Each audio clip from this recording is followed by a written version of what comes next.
naman kasi sayang yung biyahe ko yan. Dami-dami nyo pala eh. Tapos ganyan nyo lang ako. Hindi kuya, nag-ano kasi kami sa'yo kuya. Nag-book kami sa'yo eh. Oh. Parang ang ano naman yung kuya.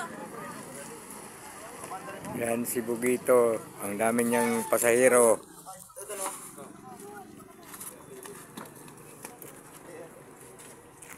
Nagawa na siya guys ng sasakyan. Hindi kasi kuya eh. Mali yung ginagawa ko.